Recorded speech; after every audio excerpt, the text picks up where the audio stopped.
Hey there, fellow classic comic collectors. As always, I'm Scott Harris King, and today I've been teasing this for a while, but I've just turned 50, and so it's time to do a new top 50 books of my collection, my top 50 at 50. You know, when I first started this channel 3 years ago, it basically started because of my top 50. Another person online that I knew had done their top 50. I watched that. I thought it was cool. It seemed like fun. Did mine. I didn't expect anyone to watch it. And a lot of people watched it, so I kept doing more videos, and here we are 3 years later. All of you guys, so supportive. But a lot has changed over the last 3 years, and not just me turning 50. There's been a lot of turnover in my collection. I've, really focused a lot on romance books and Archie books.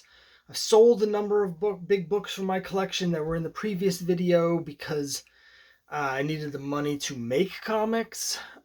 So there's been a lot of turnover. So, I think of my top 50 books from 3 years ago, I think only a little more than half of them are still in my top 50 now. There's also just some shuffling around a little bit in terms of, how you feel about the books. There's always going to be a little bit of a recency bias. The newer books are the shiny new things that we got as opposed to the books that we've had for a long time. So for those reasons, there's been a lot of change, and you'll see that right off the bat. The bottom like 15 books, almost none of them were even in my collection 3 years ago. So I'm going to do this in two parts. As you know, I like to ramble. I can go on and on, run at the mouth. So I'm going to cut it in half. So this video is books numbers 50 through 26. We'll have the first half in this video, and then I'll come back for my top 25 books sometime probably next week. So let's just jump right into it. Enough yammering. Book number 50, it's Mad number 12. And I just mentioned my big Archie focus. This is an all-time classic Mad issue. A lot of these early issues of Mad have these classic foundational stories that are what turned Mad into Mad. One of them's in here, and it's the one called Starchy, which is a parody of Archie, a very famous, very, very cutthroat takedown of Archie comics. So I got this at a shop up in New Hampshire. You may remember a couple years ago, I got a really good deal on it. I can't remember if it was $20. It might have been $30. But it's one that, vaulted right up into the top of my collection. Number 49, here's a book that's near and dear to my heart. I've been stumping for this book for like 15 years, trying to convince people of its importance and value. And people have apparently been listening. I can't really take all the credit because this didn't used to be worth anything, and now it's worth a fair amount. It's a classic. It's Justice League of America number 75. I kick myself because when I restarted my comic collection around 2008, 2009, this was a book that I really started looking for to try and upgrade. And there was a brief period where, it's really hard to find a high grade, and there was like an old label, CGC 9.6. This was well over a decade ago. But it was like $125. I didn't have the scratch at the time to pick it up. And now this book is taken off. Not only does it have this classic cover here, I'm a huge fan of Green Arrow and Black Canary. And so this is basically the first appearance of the Silver Age Black Canary.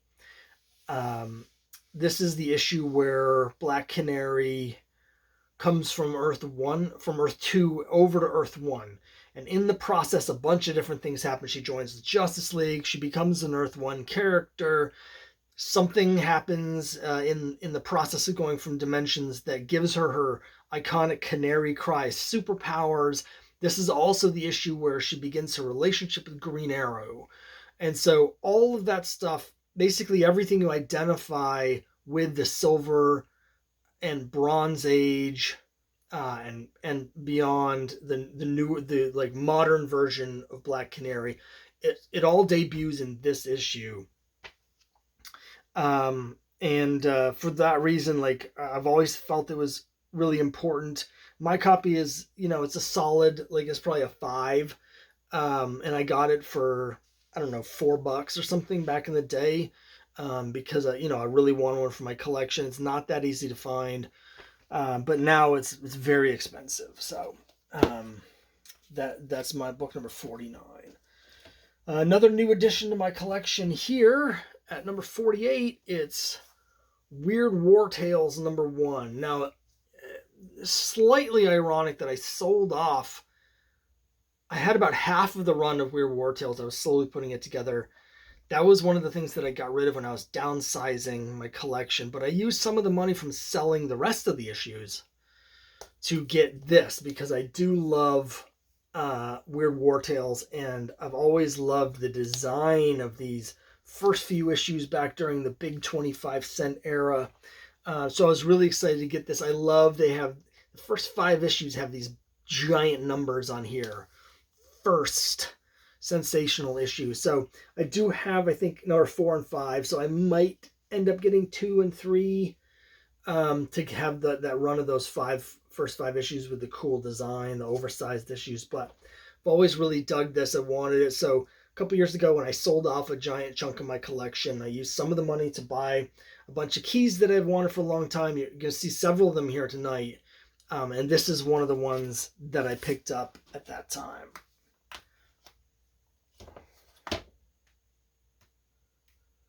I'm already losing count of where I'm at, but I'm pretty sure the next one's number 47. And here's another book I bought during that same sort of tweaking of my collection, where I sold off a lot of stuff and used the money to buy a handful of books that I wanted.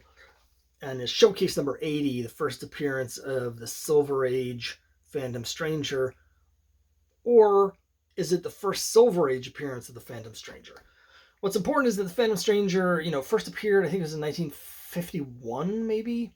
51, I think. 6-issue series. Characters never mentioned again, really.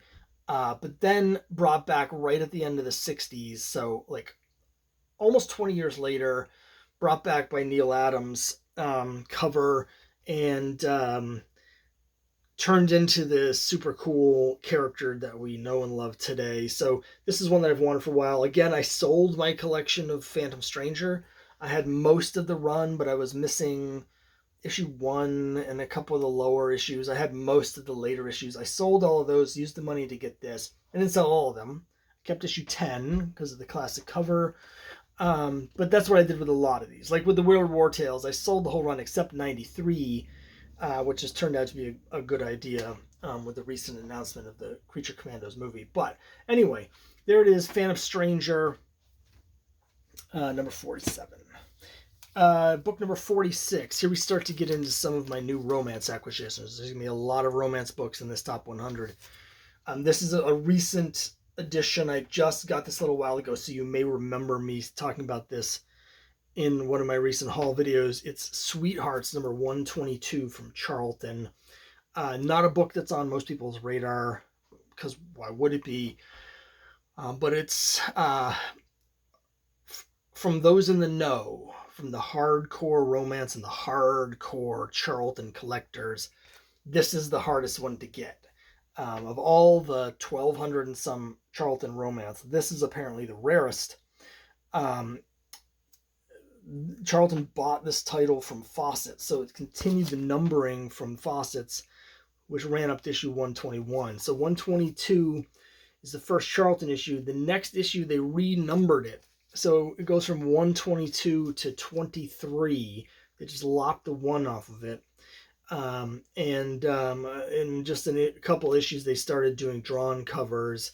So this is one I've been looking for quite a while, ever since I started getting into Charlton romance. I heard how rare it was, and I've been looking for it and never seen one. One happened to pop up, and I grabbed it as fast as I could. So that was exciting. And the next one's another 50s Charlton romance. This is another one that I had a real hard time finding. It's not as rare as that one, but it's not easy to find. It's Brides in Love number 8.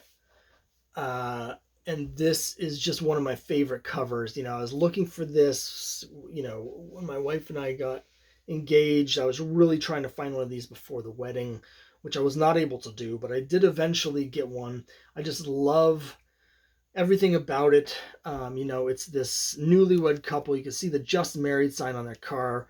They've got their suitcases in their convertible and they're out for a cool fall drive. You can see the leaves falling. They got their road map. So they're, driving up to New England for their honeymoon. As a New Englander myself, obviously with the fall foliage, the leaf peeping, like everything about this, I love 100%. I love maps. I love road trips. So this just checks every single box for me. And it's just one of my all-time favorite, like, Charlton romance covers right here. So next up, it's Wonder Woman 199. Now, if we're going past top 50, I do have a list that goes out to 100 when I was preparing for this. And Wonder Woman 200 just missed it. This is I think it's at like number 52 or 3 on my list. But I do like 199 just a little bit better. The classic, both issues have the classic covers by Jeffrey Catherine Jones. And this is another case. I sold most of my Wonder Woman run. I'm going to be selling, the only thing I kept was the mod Wonder Woman run. I have the complete run of that. And I'm going to actually be selling most of those off as well because I just got the omnibus. But I'm keeping 200. I'm going to keep a couple others that I really like. Just get rid of the rest of them. But just classic. I put together a full run of all the Bronze Age Wonder Womans from 178 up to 329. This is quite a while ago now, almost probably 10 years ago almost. These were some of the big ones. I got 199 and 200 at the same time off of eBay, but that's just one of my favorites. I've completely lost track what number I'm at, but doesn't matter. Here we are, Tales of Suspense, number 58. Talk about classic covers. Jack Kirby with Iron Man fighting Captain America. I really dig this era of the logo, Tales of Suspense, featuring the power of Iron Man. This is sort of the tryout for the split book. They did, this is clearly a strategy on Stan Lee's part, because at the same time they did this over in Tales to Astonish, the Hulk was a guest star in that book fighting Giant Man. And then in the next issue of both titles, they become the split books. But we get Iron Man fighting Captain America. It's actually the Chameleon or something like that. But the classic cover by Jack Kirby puts this one up over the top for me. I just absolutely love it. Okay, I think we're at number 42. Here's another recent acquisition you may remember from one of my haul videos. It's Rex the Wonder Dog, number 11. Now, I got this at a comic shop up in Maine a couple years ago in Portland, digging through some long boxes. It was just a few bucks. It's really beat up, but I've got a few that we'll be seeing here today that are sort of like all-time classic covers. I have really low-grade copies, but you know what? They still look so beautiful. So I love to actually get these low-grade copies of these classic covers. Yes, obviously, when you're buying a comic for the cover, having it at a higher grade would be even better, but it's just great to have them. And I'd never seen one in person before. And this has got, of course, Gil Kane's cover of Rex the Wonder Dog fighting a T-Rex in front of an atomic explosion. The colors are amazing. I just did for my comic, The Crime Busters, I did an homage to this for issue 5. So this is one that I just really love. It's really happy to have in my collection. It makes me happy every time I look at it because it's just such a great cover, even though, again, my copy is really, really beat up. But I only paid $11 for it, I think. So great book. Now I paid quite a bit more for this one, number 41, where the only thing this has in common with that one is that it has a classic cover, but this one's very high grade. It's like an 8.5 is what it was advertised at, and I think that's about right. It's House of Secrets 88. Not only is it high grade, but I mentioned this when I got it. This comic is often very badly miscut, so that the second 8 is sometimes missing. But this one actually is cut. It doesn't have the roll. It's cut correctly. It's got the full 88. It's even got the full Comics Code Authority, just barely. A lot of these are trimmed way in here, and you lose all of this. So it's just really cool to have such a beautiful copy of this. This is one I got off of the CGC forums again when I was it was on my checklist of these sort of like keys that I wanted that I never owned. And when I sold off a huge section of my collection, I put aside a portion of that money for buying some of these books. And one happened to come up on CGC forum. I bought it, I claimed it immediately. Like, I happened to see it right as it was posted, and then there was a whole bunch of people that came on that were like, I can't believe I missed it. But really excited to have this. I love all of these Gothic covers, but this is probably my favorite of from this period here. Number 40, here's back to back. 40 and 39 are both all-time classic first issues of romance comics. It is Young Love #1. This was Simon and Kirby's second book. They did young romance. It started the whole genre. It was such a huge hit that everyone started putting out romance comics like overnight. And so they copied their own formula, put out a second one, Young Love. Young Love is probably my favorite romance title because eventually it was bought by DC. They both were. And I love the DC run on Young Love. So I was trying to put together a set of the first issue of all 7 of the long-running Big 7 DC romance books. And here it is, Young Love #1. Barely pipped out in my heart by Heartthrobs #1. Now this is actually from Quality Comics. Again, it was later bought by DC. I think it's Bill Ward with a cover here. The tremendous, the lace work, like the moon, just everything about it is just such a classic cover. So it's just a great comic, and again, it's part of my quest to get all 7, which I do have. So we will be seeing more of these. Next up, not a classic cover. It's Conan the Barbarian #23, first appearance of Red Sonia. Now, I know a lot of people like issue 24 better. The story's better.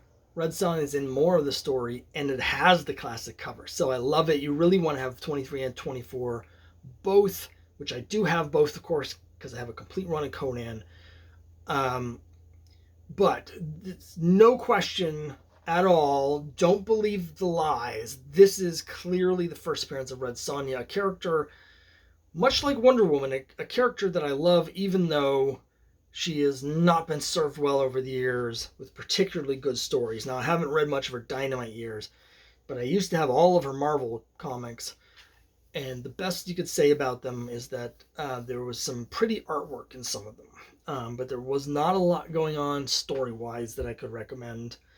But I love the character, and this is a great first appearance. There was some mix-ups with the cover stuff that ended up with this here.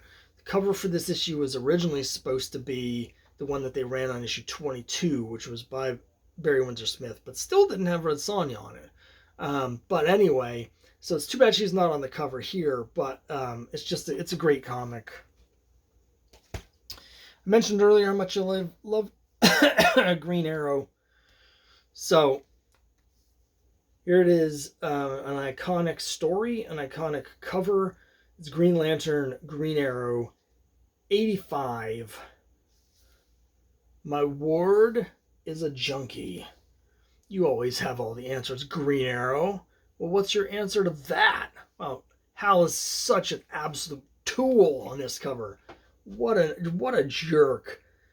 He couldn't care less, about Roy. He's just like wants to get some points on Green Arrow. What a jerk. But anyway, all-time classic. Again, part of my sort of refocusing of my collection a couple years ago. Bought this. Bought issue 86 as well. Got both parts as part of that. It's a story, a comic that I always wanted to have. I've had the reprint in the past, but I finally got the original here. So really happy to have this piece of comic history. Another important piece of comic history. It's the first African-American superhero. It's the Falcon. It's not Luke Cage, okay? It's the Falcon. At least the first at Marvel. But I think the first overall. I love the Falcon. I love Sam Wilson. You can see here I've got writing all over the cover. Why would I do that? So it says here, to Scott, signed, Gene Colan. Had the chance to meet Gene Colan not that long after I got this, when I finished putting together my full run of Captain America back in the early 90s. I got this for $3.50, and I had Gene Colan sign it. Nobody cared at all that this was the first appearance of Falcon. It's a book that I always try to keep my eyes out for, but I never really found another copy, unfortunately. Otherwise, I would have bought up as many as I could. But it's just a great, great book. I'm a big fan of Captain America, and a big fan of Gene Colan. So this has pretty much got everything going for it. It's got a special place in my collection. Yeah, so it's just a great book to have. Here's another book that's new on my list. It is, speaking of Red Sonia, it's Savage Sword of Conan #1. Great cover. Red Sonia fighting Conan. This is the first official appearance of her chainmail bikini, iconic costume, which I hate. I really much prefer her original costume. I think this is actually just her third appearance overall as well. So after her first two-part appearance in Conan 23 and 24, there was an artist who drew a Red Sonja fan piece. Basically, I think it was for a fanzine or comic, magazine or something from the time, where he drew her in the chainmail bikini, and Roy liked the look. I think I've got the details of this story right. Ended up negotiating with the artist to buy the rights to use that look, and they gave her that outfit here in the pages of Conan, Savage Sword of Conan #1. I'm working on putting the full run together. I have most of the issues of Savage Tales. I don't have issue 1. I'll probably never get that because it's so expensive due to Man-Thing, who I couldn't give less of a crap about. But I'm excited to have this. When I was a kid, I loved Savage Sword of Conan, and I worked on a run, and I never was able to get a #1, and then I sold my whole collection. Now I'm in the process of getting it back. I'm very close to the full run. This time I have this key first issue, so it's exciting to get these books that you always wanted and have never had. And that's part of what I did when I sort of refocused my collections. All these books that I've always wanted. I just bought a bunch of them. Some of them I've already resold, but obviously not these. Okay, next up, it's Marvel Superheroes Winter Special #8. It's the first appearance of Squirrel Girl. Now, I'm a huge fan of Squirrel Girl. I think Squirrel Girl was the only Marvel book that I was reading until it was canceled. So I was going to say it was the best and my favorite Marvel book of the last 10 years, but it's the only one that I read. So I suppose it would be by default. But I love that book so much. I have almost all of her early appearances. I think I'm still missing one, but I have all of her appearances in GLX. She didn't appear for over a decade after this, before reappearing in GLX. I have all of those, and a couple of her other early appearances as well. But this is a really high-grade copy that I found in a 50-cent bin. It's not going in the dollar bin trading challenge when I restart that, though. It's staying with me because I love it so much. It was a book that I didn't really want to pay, $60 or $80 for, whatever the going rate was at the time. But again, I was going through a 50-cent bin in a store, picked this up. That was a good day because I also got Betty and Veronica 320 with the first appearance of Cheryl Blossom in the 50-cent bin at the same time. So that was good. A good time was had by me. Um, but yeah, just love the character. Love the character. Okay, we're getting into some real classics coming up here now. There's a lot of old oldies and goodies, some golden age stuff coming up here. Next up, it's Archie number 53 with the classic Betty Taillights cover. This is a companion to issue 50. It's also a companion to 68. I'm working on putting together Archie 50 and up. And I have most of the big ones from that run, except for 68, which has Veronica in a very similar pose. Here Betty is writing in her diary. I think this might also be the first appearance of Betty's diary, which in Archie continuity is very important. Because Betty writing in her diary became an ongoing thing. I'm not 100% sure this is the first appearance of it, but it's around this period. And I just have this nagging feeling like it might be the first appearance of this. And eventually she had a title, like an ongoing series called Betty's Diary. But it's, on the cover of 50, she's lying on her back on a couch with a photo of Archie as she's talking on the phone with him. So they sort of go together. I got 50 and 53 in the same lot, along with a couple other cool books. So it was really cool to get this in my collection and check that big box off of my Archie checklist. Okay, another romance book's one of my absolute favorite covers. Sorry about the noise. I didn't even register that had come on there a minute ago. But it is Girls Love Stories 52 with this absolutely amazing 1957. We got this greaser guy from the 50s, the leather jacket, the pompadour, having this passionate embrace. And what really sets it off is the amazing gray wash. It's not gray wash, but like, I don't know, this painted cityscape where you have like the street signs and the lights and this sort of fading into the mist. It's just absolutely fantastic. Like, it feels like that time period. This feels like, the romance, whatever romance there is in the 1950s, is literally in this romance comic. So it's just, the art is just amazing on this cover. So yeah, I just really love that one.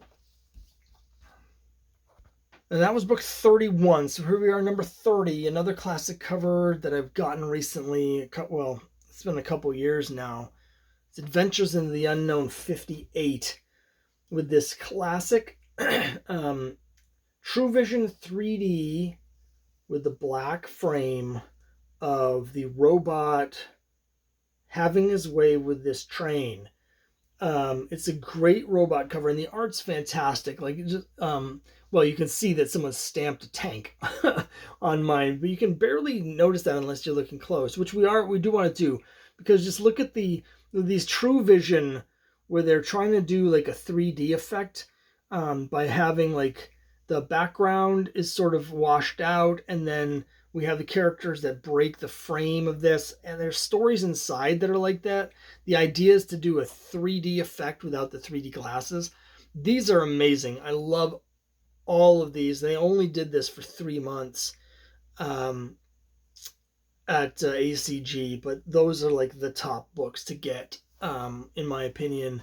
And this is a all-time classic Golden Age robot cover. So when I saw this at a comic book store, it's beat up. It has a small tear that runs through the whole book. You can see here, from here to here, it goes through the whole book. It's really low grade, but it presents beautifully. It was $40. It's the same store where I got the first Squirrel Girl for 50 cents on a different trip.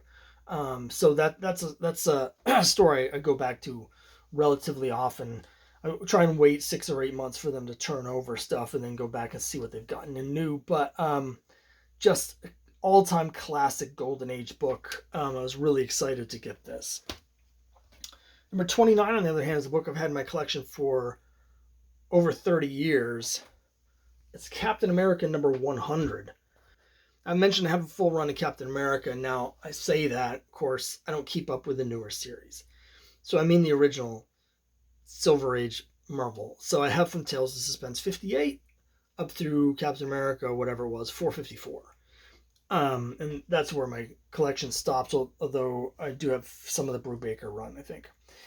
Still, I used to have all of it, but I think I sold some of it. Anyway, this is one of the books that was really getting hot at the time I was putting this together. You know, the late 80s was a time where people were starting to treat the 1968 explosion from Marvel, the books that came out of that, like Doctor Strange 169, Captain America 100, Hulk 102, treating those like the first issues that they actually are.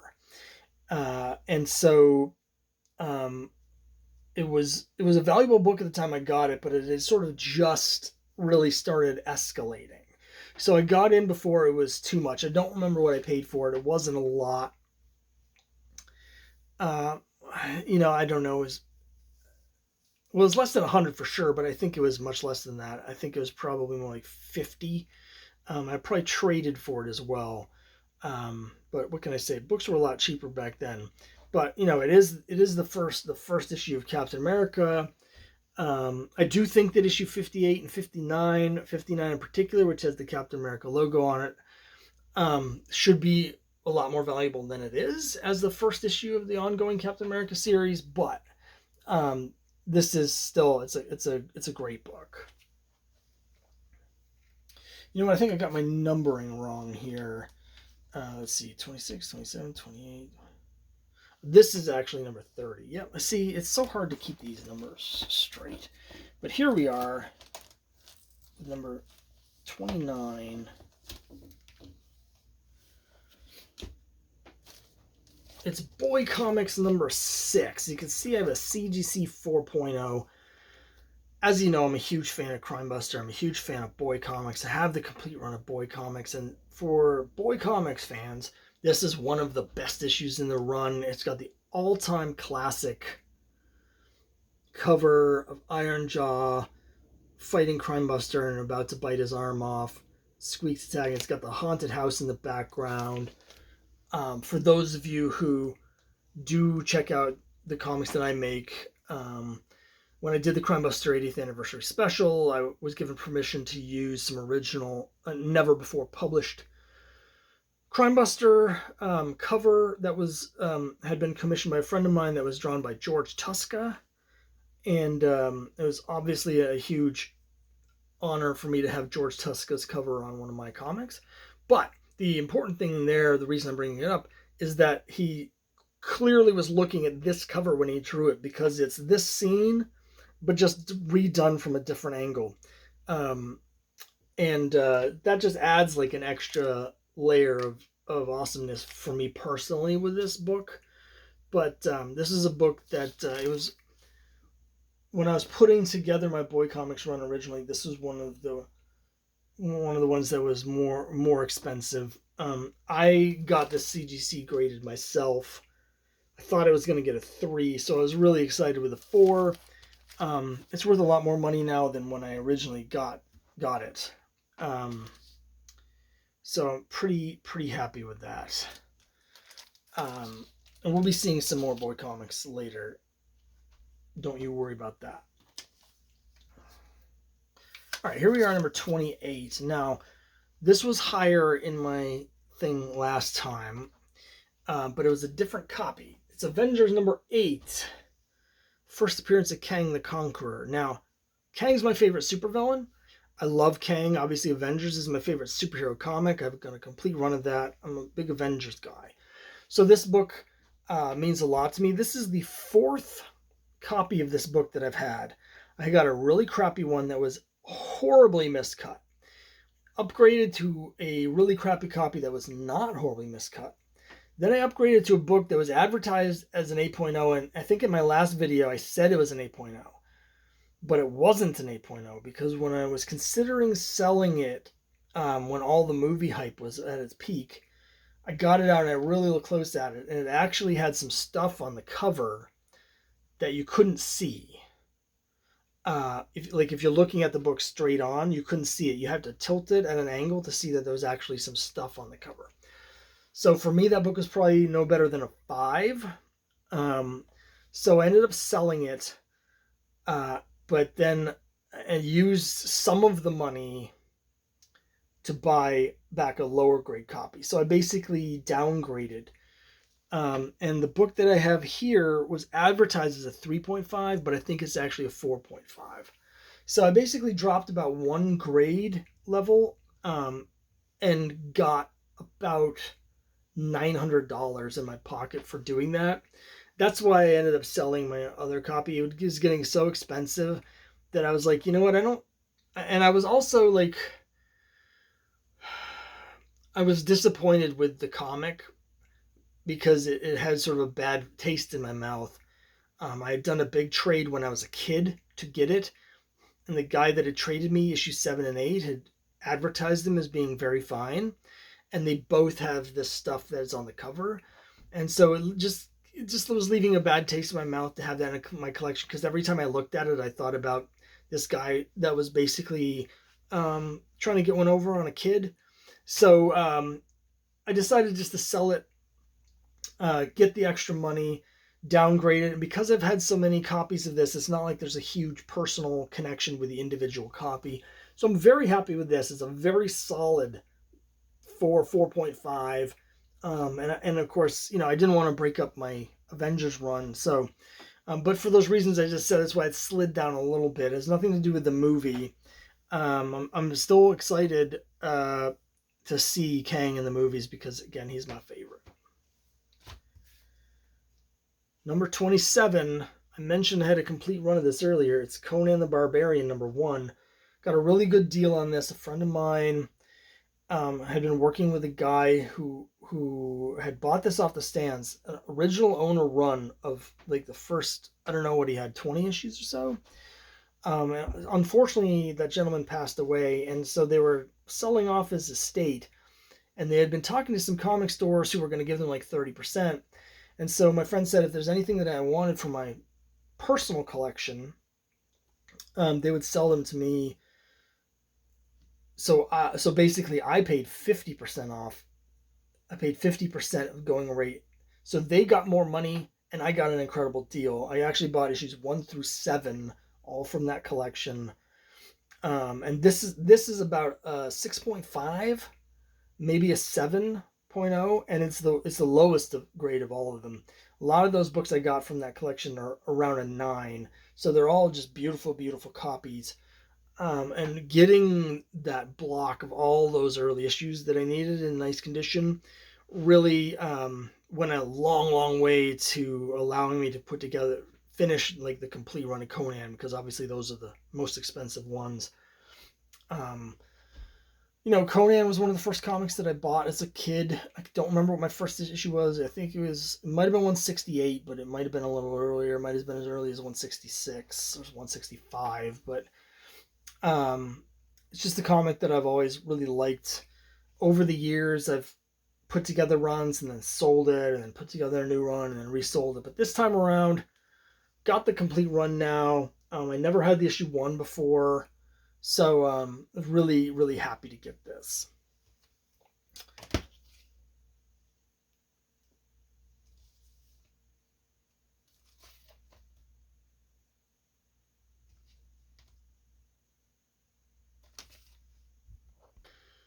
And finally, last book of the day, and this is why I broke this up into 2 parts, because we're already at 40 minutes and I'm only halfway through. But here it is, another newer addition to my collection. It's Fight Comics number 36. Always absolutely love this classic cover of this woman leading the charge on what looks like Omaha Beach. Dedicated to Uncle Sam's fighting men. Yeah, it's clearly a charge on D-Day, and here's the Germans. They're about to shoot her, but nope. This guy over here has got her back. She's leading the charge over the bulwark. I just absolutely love everything about this cover. Like, it's just fantastic. So when I had a chance to get a low grade copy, snatched it up. This is one I've wanted for a long time, and I just love it. I just love looking at it. Like, it's absolutely fantastic. So number 26 on my list. So that's it for this first part. Next time around, in part 2, obviously we're going to have issues, numbers 25 to 1. There'll be some surprises. There'll be laughter, tears, every gamut of emotion that you can possibly think of will come next time. So let me know what you think down below of these 25 of my picks. Love to hear your thoughts, and I'll see you next time.